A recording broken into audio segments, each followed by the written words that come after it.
What's up, Pharrell fans? Brian Mafia Ciano back with you again. Stepping in for Pharrell as he is off for the rest of the week. Had a couple days off in South Beach. Now he's home with the family for the holidays.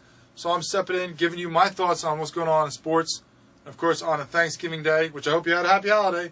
But on Thanksgiving Day, the biggest thing, of course, is football. Some great games in both college and pro.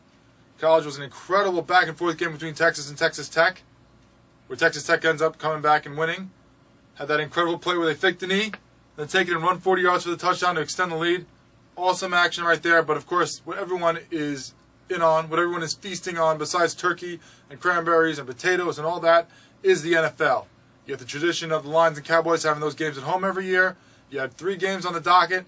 We're going to recap them quickly for you, give my quick thoughts on them, let you know what I thought about what happened today on Turkey Day and how it shakes up things in the NFL.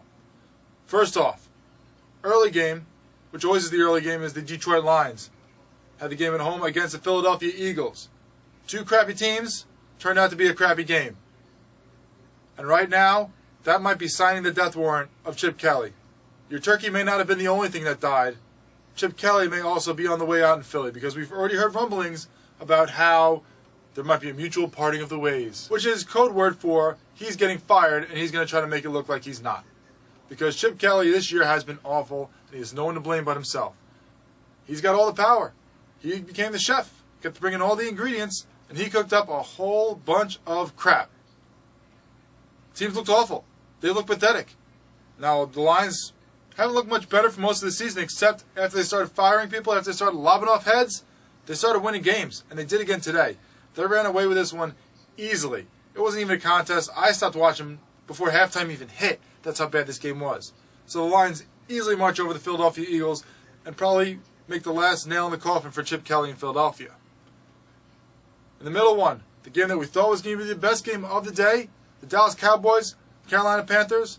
Panthers undefeated, coming in at 10-0, not getting respect as the Cowboys were either a favorite or pretty much even in the betting lines coming into this game. People thought Tony Romo's back.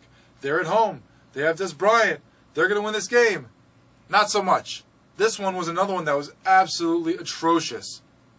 Tony Romo comes in and throws 2 straight picks, back-to-back plays. Tony Romo throws the ball. Luke Kuechly says, "Thank you very much," takes it to the house, pick 6. So the Cowboys get the ball back again. And the very first play from scrimmage, Tony Romo drops back, throws the ball, and Luke Kuechly says, "I'll take another one, sure." He has something to be thankful for as he picks off Romo back-to-back plays, and they absolutely dominate the Cowboys. Romo was awful, and then it comes from bad to worse as later in the game he gets hurt. Probably has broken the same collarbone that he just came back from, and the Cowboys season is officially, completely, and utterly over. Pretty much was before this game, but people were getting a little hyped up because of how bad the NFC East was, saying, well, if the Cowboys win most of their games, they can still win the division and still go into the playoffs, and now that they're healthy, they can make noise. Not so much. See you later, Dallas. You're done. Now we can just hear Jerry Jones spin bad tales about how good his backup quarterback is as you go from losing 7 to now probably losing the last 5. And now I have to see what they do with Greg Hardy as the season closes. Maybe we get a couple more stories about him hitting women and him not being sorry about things. We'll have to see as the season ends up winding down. The final game, the game we thought was going to be the worst, actually turned out to be the best game. It's a big spread between Green Bay and Chicago. We thought Green Bay was just going to steamroll them. We thought Brett Favre getting his jersey retired, they're going to be able to feel all happy and warm and fuzzy inside, except for Aaron Rodgers. Of course, as much as he doesn't admit it, probably still hates Brett Favre. Probably still wants to stick it to him and show him that he's the better quarterback. And show him that he should have been playing much earlier in Green Bay. But that's not the way it turned out. Big favorites are big losers. Because Green Bay, in the driving rain, just can't get it going. And they lose to the Chicago Bears.